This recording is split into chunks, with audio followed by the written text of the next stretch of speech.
Welcome to the How Did Show, where interesting people answer the questions, how did I get here? And how in the hell did I get here? With your host, Donovan Corneets.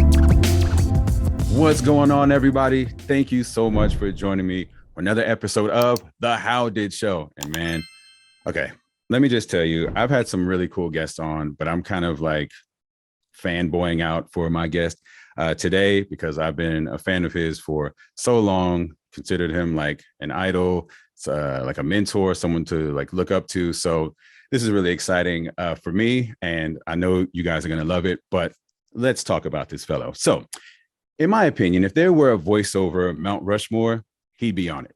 He was the network comedy voice of CBS and Fox for over 25 years, leading to being the drama voice for NBC. He's announced the Grammys and daytime Emmys. Need some more? Okay, fine. He's the in-show voice for America's Got Talent, Hollywood Game Night, and Deal or No Deal. So look, you guys, please help me in welcoming Joe Cipriano. Wow, Donovan, thank you. Thank you for being here, man. It's such an honor to have. You know what?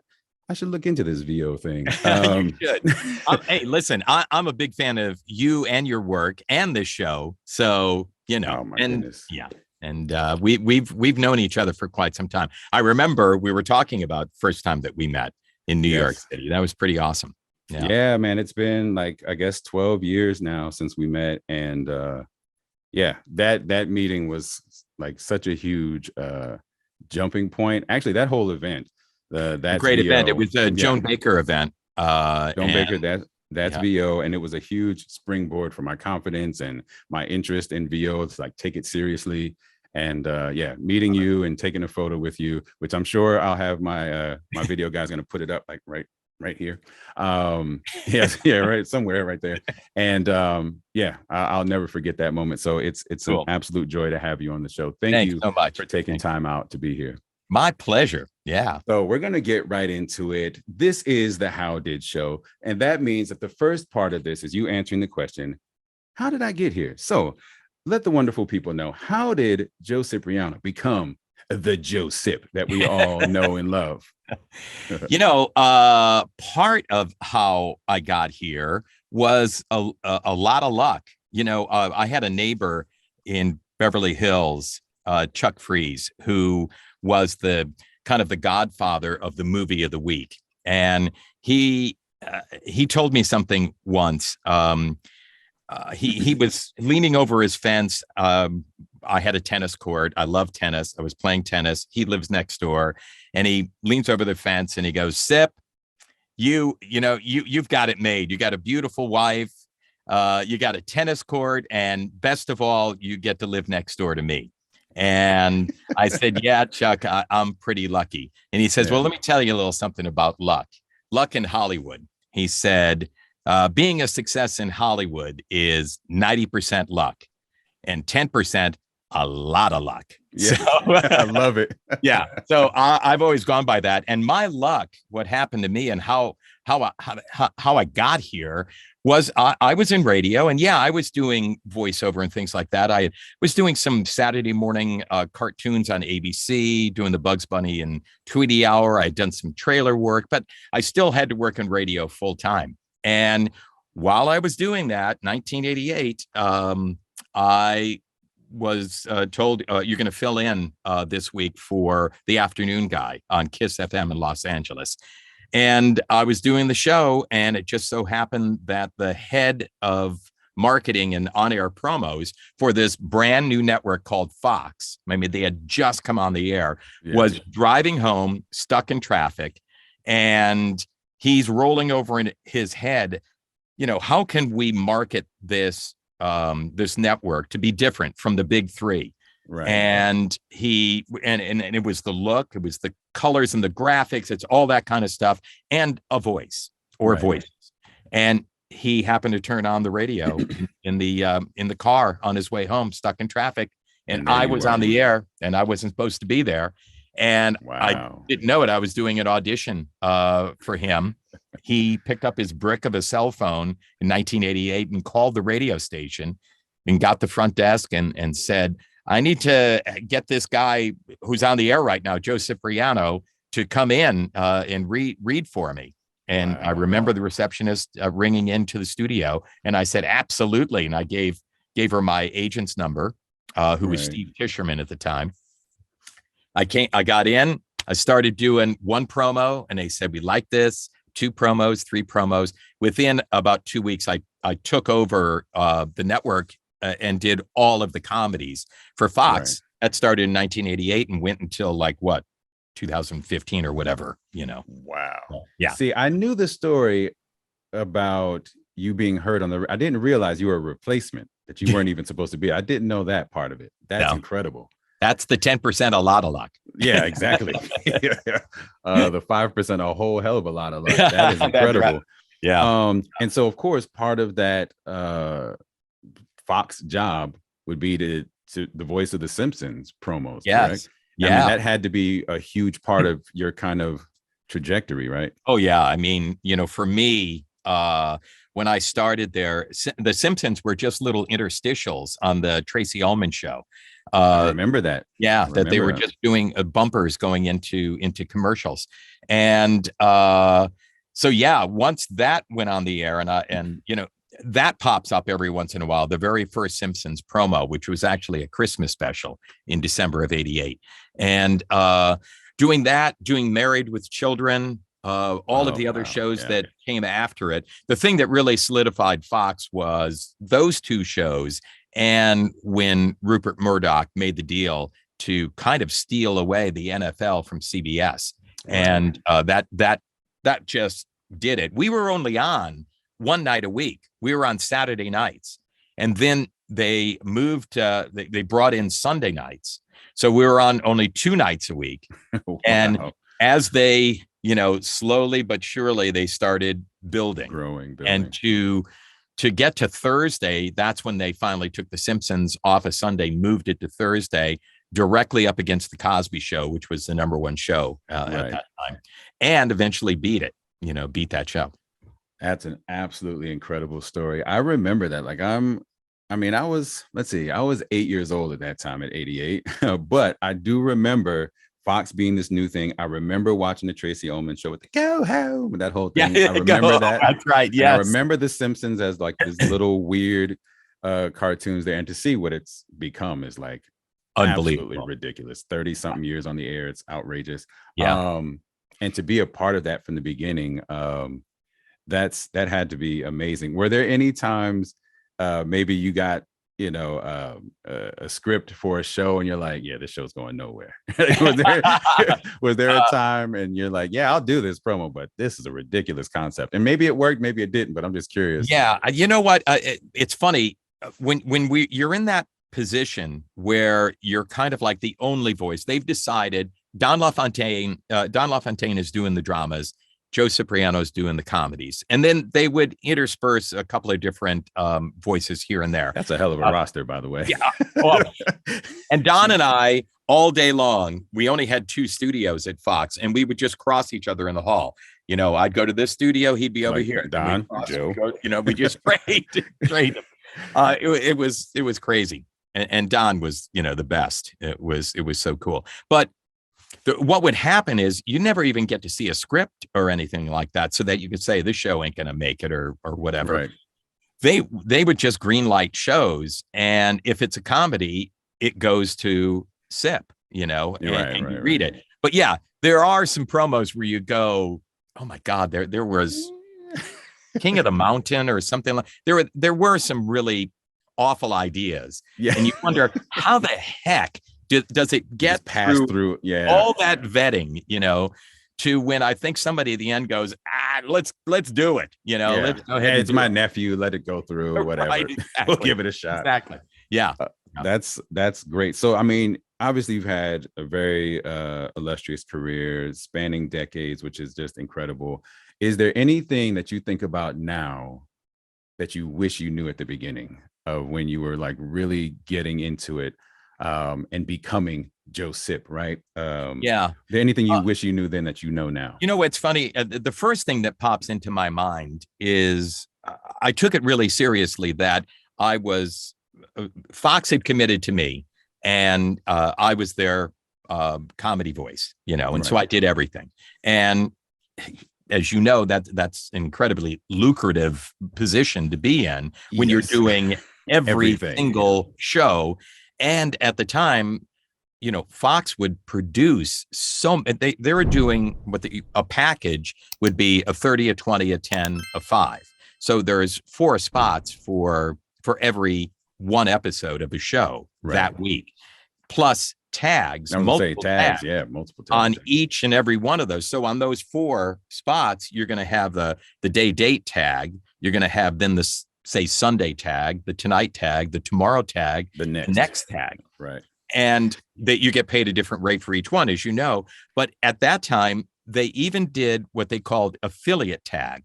And what the affiliate tag is they took your voice off the spot at the very end where the backplate comes in.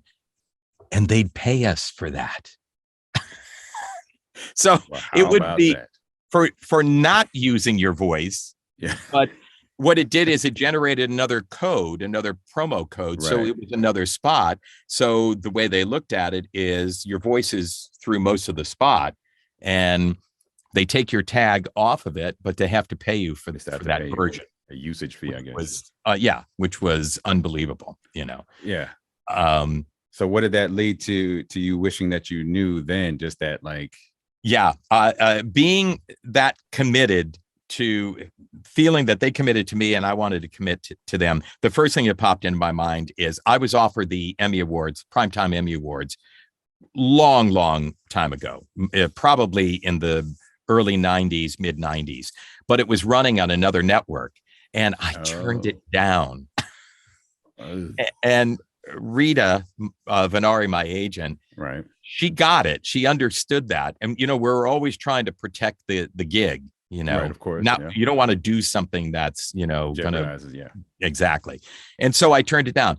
I shouldn't have, because obviously it's a prestigious show and event, and it doesn't matter what network it runs on. Yeah. It brings more to you. If anybody associates you and go, oh, that's the Fox voice, which, I don't know if that would happen, but, you're bringing something to it. Yeah. Now, I got the Primetime Emmys in 2000. So it took almost, 8 years before they kind of came back to me. So that's one thing that I wish I had known, is kind of trust the trust that you have between the people that work for and the talent who does the work, that's just the first thing that popped in my mind. No, that's excellent. And I know I've had a couple of lessons in that as well. By the way, I did not have to turn down any Emmys. Haven't had that opportunity yet. But no, there's been times ready. Where, it's coming, baby. Let's manifest that. If you're cool with it. I'm cool with it.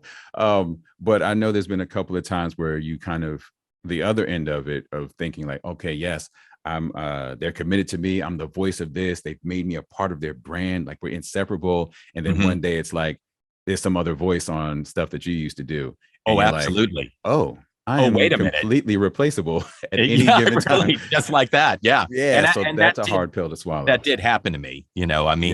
I had one of those rare instances where I was able to work at 2 networks at the same time. So I was the comedy voice of Fox. And then in 1997, I became also the comedy voice of CBS and did them both. So starting from 97 on, I was doing both of them up until 2015, 2017, whatever, CBS lasted longer. But at one point during that run, CBS dropped me, and I didn't see that coming. I mean, that could have been something that I wish I knew ahead of time, that you shouldn't get too comfortable with what you're doing, because just like you said, all of a sudden somebody else is doing it. And I lost half of my income, like that. Yeah. And so that was really scary. And that actually Don LaFontaine helped me through that, because he knew what had happened. And we were in New York City for another Joan Baker event. It was actually the launch of her book. And he said, Joey, come up to my hotel room. And he knew I was pretty devastated.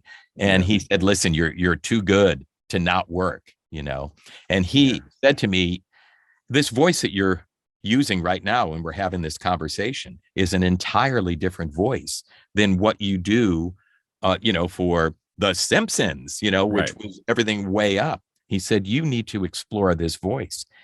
And it got me thinking. And a few weeks later, I heard through a friend, George DeLoyo, another voiceover guy, that NBC was looking for a drama voice. And I thought, this opportunity maybe to try to use this voice.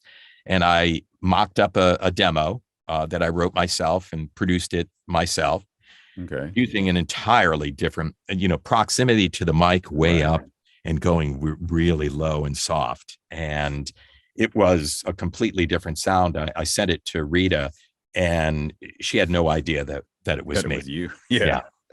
Well, I mean, you kind of put a certain persona out for 20 years. Yeah. No, that's I ended up getting it, so I ended up being the drama voice at NBC for a couple of years, and people did not know it was me. John Wasser at Atlas, was my New York agent, had no idea that I was doing it. And finally I had to tell him. He goes, no. I can imagine John doing that. Yeah, I can see that.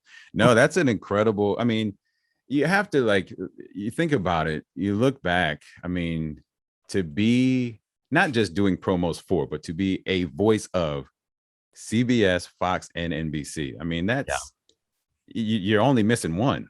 Right, exactly. Hey, ABC, get your act together. ABC, and I did, and I also had UPN for a while there too. Wow, yeah. Okay, cool. Forgot about UPN. Yeah. So no, that's that is just great. So with everything that you've been able to accomplish, everything that you've been a part of, is there still anything on the bucket list, VO wise? Well, you know what? I've never done the Oscars. I've done the Grammys. I've done the Emmys. Shows like the Blockbuster Entertainment Award, which was a huge show in the 90s because it brought together TV, movie, and music people. So when you were backstage at that show, it's like, oh my God, everybody. You had everybody. In Sync was huge then. You have In Sync next to Tom Cruise, next to TV people, and it's like, wow, what a show. I would love to do the Oscars. That would be really cool. Live shows are really fun to do. They've gotten really weird lately. I don't know if you've noticed. Yeah, look, they're definitely taking some risks, taking some chances, doing some things differently. But no, I got to agree with you. I just recently did an awards show at my alma mater, NC State, and I love doing like voice of God stuff, in-show announcing. There's just something about knowing there is no take two that just seems to bring out I don't know. It's like you kind of thrive off that pressure, that intensity of the moment, the producer in your ear and all this stuff. I mean, it's fantastic. The director screaming, at a what camera. Is that? Switch the camera. I was doing Universal Amphitheater. It was the VH1 honors once. It was one of my first, if not my first. And you wait for the director to say, ready, announce, cue, announce. And then I come in, I go, ladies and gentlemen, please welcome, whatever. Right. And then he goes in my ear, no, stop. Right. I stopped. And he goes, Joe, what are you doing? Go. Yeah, not you. He wasn't talking to me. He was talking to a camera person who was making a move while, the camera was we need to be on different air. channels, man. Yeah, exactly. That would be nice. Yeah. Oh, so that's incredible. Actually, I voiced promos for VH1 honors a couple of times. So I wonder if there was any overlap back in the day. Well, no, that's incredible, man. And hey, look, if you're going to shoot for something, the Oscars, I mean, that's a pretty nice target. So come on, Oscars. Yeah.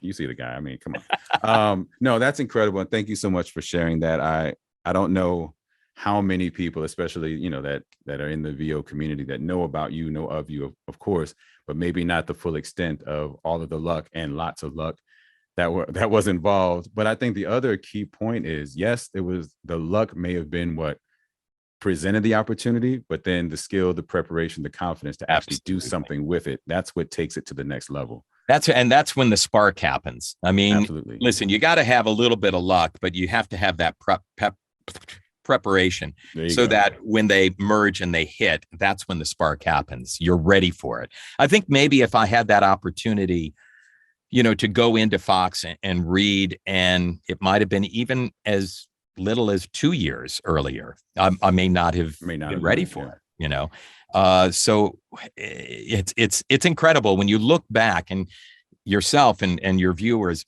you look back at the things that you've done and some of the successes that you've had, and sometimes it's almost unbelievable how that happened. It's like you couldn't recreate it, you couldn't write it if you wanted to. There's no way to be like, this is not believable. It would never happen that way. Like, actually, this is my life. So no, that's great. Thank you so much for sharing all of that. And it's even still, that still inspires me to want to build and grow. So I know you're inspiring some folks out there. So thanks for sharing that. But before we get too mushy here, it's time to spin the wheel of what? Yes! I know you've been waiting. I love the wheel. Give me the wheel. He's been waiting for the wheel. Love the wheel. So I'm going to spin the wheel. You said you're a fan, so you already know what's going to happen here. Spin the wheel, and whatever it lands on comes kind of a ridiculous question. And are you ready? I'm ready. All right, let's do this thing. Okay, here it comes. Let's see. What do we got? Here it comes. Here it comes. World record. World record. All right. So world record is, what is something you feel you could set a world record in, or something you would want to set a world record in? So what would that be for you? That's a good one. I haven't seen that one before. Yeah. Hey, look, man, we do it big here on the How Did Show. I'm just saying. Let's see here. I would love to be able to set a world record in tennis, to be able to consecutively serve an entire set of aces. An ace means your opponent no return, can't touch it, not even touched it. So you do one that goes in the left corner, one that goes in the right corner, and then when they're guessing it's going to go in the right corner, you go down the middle. So that would be a world record that I wish that I could achieve. I wonder if there's one that I think I can achieve. Like if you actually, what's something that you really feel like, you know what? If I had nothing else to do in life, I could probably set a world record in something. What would that be? Yeah. I think I could make, I could set a world record in making, say, a teacher or something like that go crazy, go nuts. Like what the heck is going on? And I would do that simply by just say I'm sitting in the classroom. Okay. And the classroom is quiet, and people are writing and things like that. And then suddenly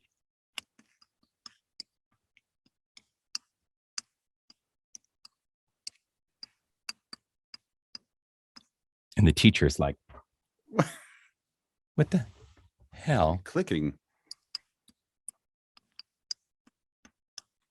So that's just a little, that's actually also a hidden talent, by the way, that I was going to say, man, do we need to find a hidden talent? But is that it? Like you can just throw your voice for some. You're like a clicking ventriloquist. Can you do that, Donovan? Can you do that? Can I? Oh, I hear a little something. I don't know. I mean, see, I'm doing it with my tongue and teeth. It looks like you're doing it. It's happening down here somewhere. Yeah. But I you know what? I used to do that and drive teachers nuts because they love it. Cannot. The other thing that I would do is I had a buddy, Bruce, who was my best buddy in high school, and the teacher would be writing on the board, and I would hit him as hard as I could in his arm.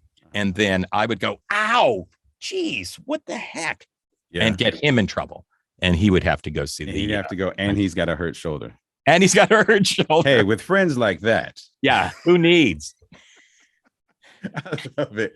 I would tell you that's funny because I remember like when I was in school, I might have been junior high, and they would have like the TVs in the classroom, right, wheeled out on the cart.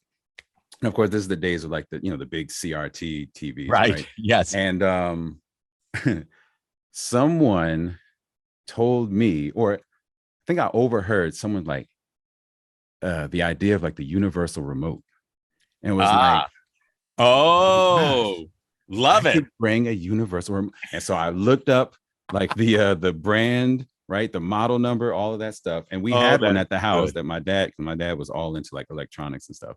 And so I took his universal remote. I had the little thing. I entered in the code so that it would be, and I waited until it was going to be like a movie day or like showing a video, education, whatever. And I would just turn it off. Right. Oh my God, Donovan, that's awesome.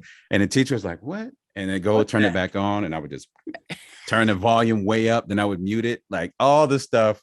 And like, we're dying laughing. And I'm horrible at holding in laughs. Like I had tears, and I'm like, oh my God. And eventually, I got in trouble for it just because I didn't know when to stop. But it's funny that you brought that up, that I remember where you would have to look up the code, the number. You have to punch in the code. It's a Mitsubishi, and you would exactly 32944, and pop. And then you have to like test it, turn it on, turn it off. So I was like testing it before, she would notice or whatever. So yeah, that was my. One other quick thing we did, and I had to do this with a couple of friends. I used to cassette tapes, right? We used to have a cassette recorder. We took a cassette and we went into the tape. It's a blank tape. Went into it like about 20 minutes, and we recorded on this tape, and then rewound it to the top, press play, and we put it up above the tiles that push up. Oh, yeah. The drop tile. Yeah. The drop tile, and put it up there so that 20 minutes into the class, suddenly what we recorded on the tape was, hey, I'm stuck up here. Can you help me? Can anybody help me? And the teacher is like, what? Hey, really, I'm having a hard time breathing up here. Could you please? I gotta pee. No, that would be. I gotta pee. That's fantastic. And you know what? I'm impressed by the foresight to delay it 20 minutes. Give it 20 minutes. Brilliant. Yes. Thank you. That's absolutely brilliant. You know what? Gold star for Joe Cip for realizing you can't have it start right. You gotta. You can't have it. Exactly. How did you hold in for 20 minutes? We were waiting, just waiting for this to happen.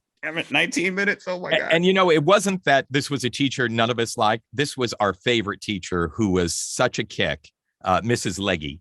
And she was so fun. I used to ditch study class to go into her college English class, because she was just so fun, Wow. So we always used to be playing pranks on her.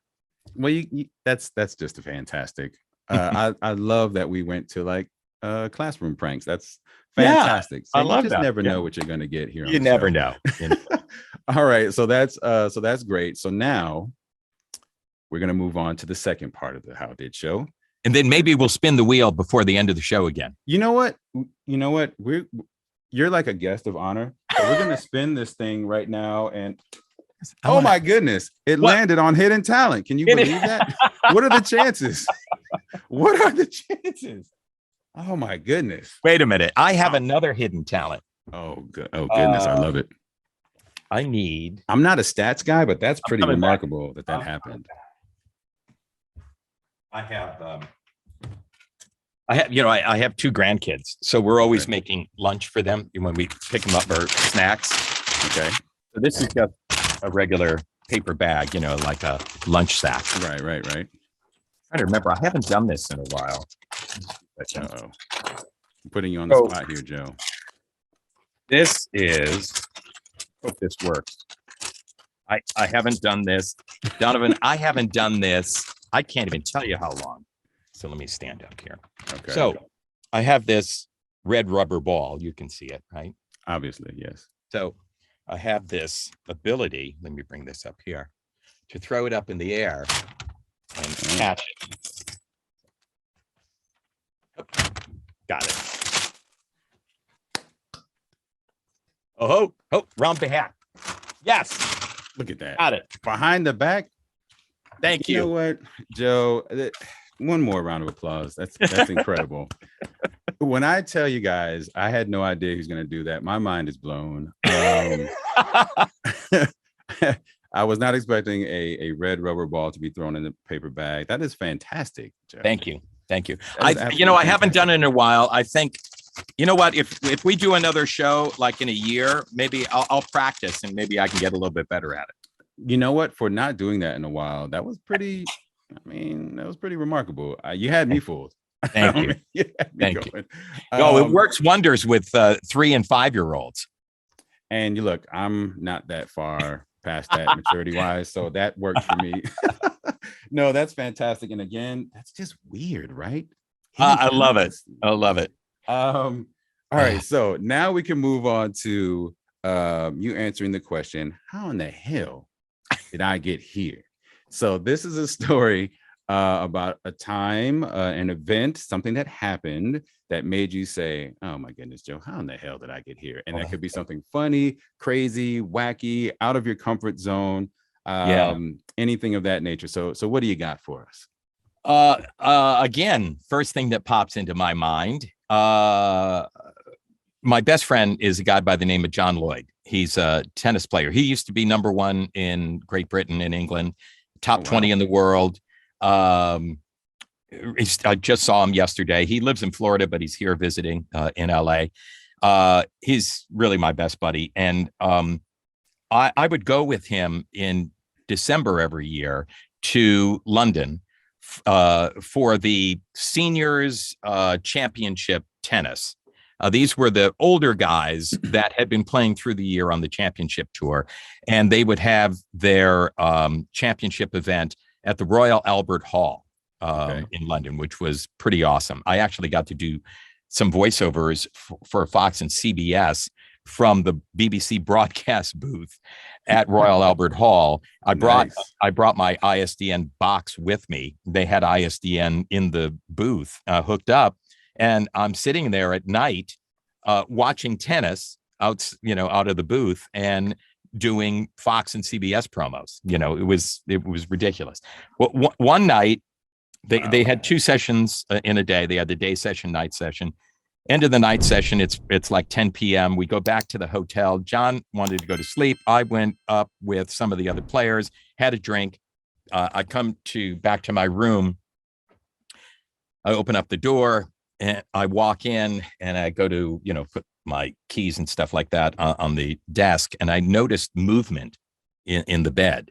Okay. And I was like, what the heck? And so I look over at the bed and there's a dude, there's a guy in my bed. And okay. I looked at my key, it's one of those plastic things as if you could really tell anything from it. Like, am I in the right room? Right. How the hell did I get in here? What is it? But I look at the desk and there's my computer and your stuff is there. And right everything room. is there. And just then this guy started to wake up and he's like, hey, who's there? And I go, who's there? This is my room. What are you doing in here? And he goes, wait a minute. No. I said, listen, how did you get in here? You got to leave. Yeah, he goes, wait a minute. No, we'll sort this out. And he gets up. He's in his underwear. And of course, he said, this is my room. I said, it's not your room. This is my room. See that's my computer. That's my bag. And he said, hold on. And he was obviously a few cups in, Yeah. And he goes over and he picks up the phone on the desk and he dials front desk and they answer and he goes, hello, am I in my room? and she goes, yes, sir. I get. She said I'm in my room. Of course. No, give me that phone. Yeah. I said, this is Mr. Cipriano in room whatever. There is a strange man who was in my bed. He's in my room. Yeah. And she said there's a man in your room that was in your bed. Yeah.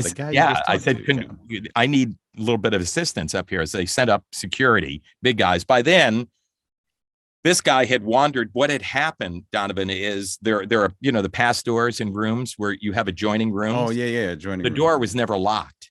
And the guy got up in the middle of the night, or, got up at midnight or whatever it was, had to go to the bathroom. And he walks over to this door, opens it up and goes, "Oh, I didn't realize I had this whole other room." Yeah, I'm in a suite. No one told me.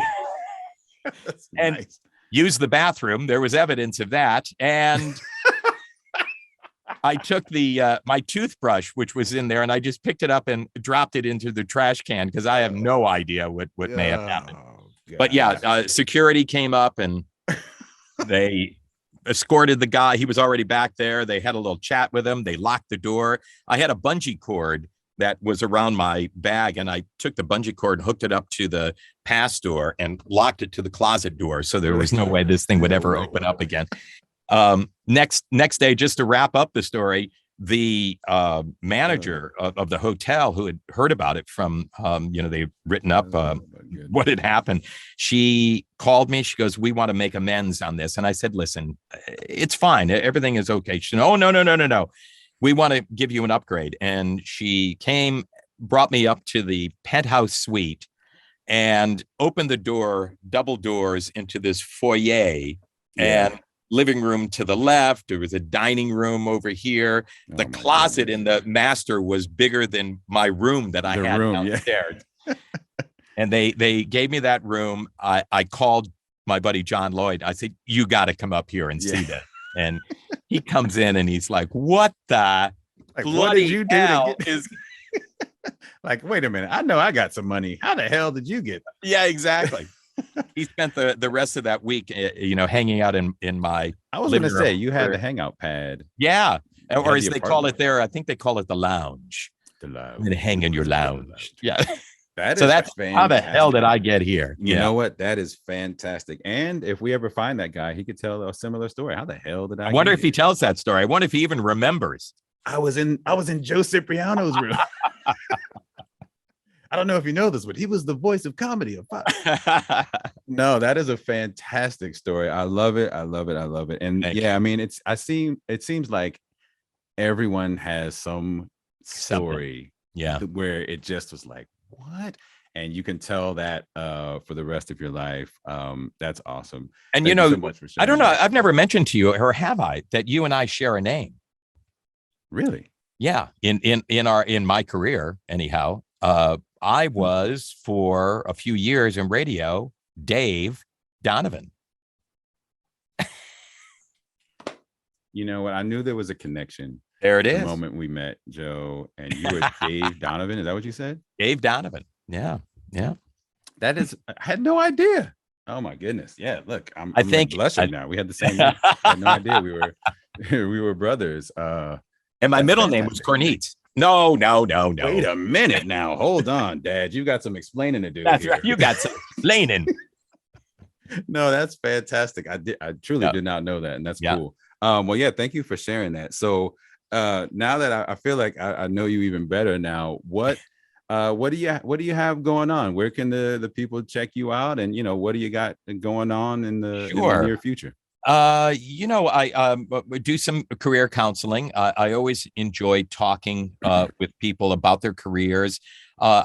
It's like working on a riddle. I like to hear what people's goals are and talk about what they're doing to achieve those goals, and then digging into that and just having a conversation, a back and forth of, we hear something that, have you ever thought about this, right. And just try to share a little bit of insight on that, moving your career forward. A lot of times we know we want to move our career forward, but we're not really zeroing in on the details of that. Right. So I like to dig into that, and I do that with Joe Cipriano Career Consulting. Okay. And you can get in touch with me at my website, which is joecipriano.com. And I also do demos. I usually, stick with promo demos and in-show radio imaging, things that I do. I wouldn't do a commercial demo because it's not my genre, Right. But I know those other ones so well. I'm taking a little bit of a break from it right now because it's been very busy. We got upfronts happening and there's a lot of stuff going on. So, but yeah, that's kind of like what I'm doing. And all right, cool. And what's all your social media? Social media on Twitter, I'm Joe Cip. On Instagram, I'm Joe Cipriano VO. And on Facebook, I believe it's Facebook/Joe Cip VO, something like that. You'll find me. Yeah. It's not too many Joe Ciprianos that do voiceover. Not that I know of anyway. No, that's fantastic. And I really admire that about you as far as like with the demos, because I do coaching in VO, but I only coach in promo and commercial because those are the only two genres I feel qualified to actually help someone else in. So the fact that you're like, look, I stick to what I know, I actually commend you for that. That's really cool. Thank you. We both know there are some folks that will take your money for any and everything, whether or not they're qualified. So yeah, absolutely. Be very careful. Thank you. Be very careful in choosing someone that you're going to work with. On the other hand, finding a few people who really can help you. I love working with a couple of different coaches and getting different perspectives, Absolutely. Like I've worked with Maurice Tobias and her perspective and where that comes from. Love Maurice. And Dave Walsh, who I just think is brilliant. And he's a great friend. And I go to him if I'm working on a certain read, and he's really wonderful. David Alden, who I work with at CBS, he's a room producer there, post-production supervisor. Getting those different perspectives, I think are awesome. It's inspiring, Well, yeah. Well, thank you so much, man. I hope you had a good time, and I had a blast. Absolute joy for me. Anyone that's, come up in the last 20, 30 years knows who you are, admires your career, admires you as a person. And I can't thank you enough for taking the time to be on here. This is an absolute joy. Thanks, Don. And I'm so glad you could take the time. And for everyone, thank you for watching and hope to see you on the next episode of The How Did Show. Peace. What's going on, everybody? Thank you so much for joining me and having some fun as we interview some really, really interesting people. So go ahead, like, comment, subscribe, and be on the lookout for more episodes of The How Did Show.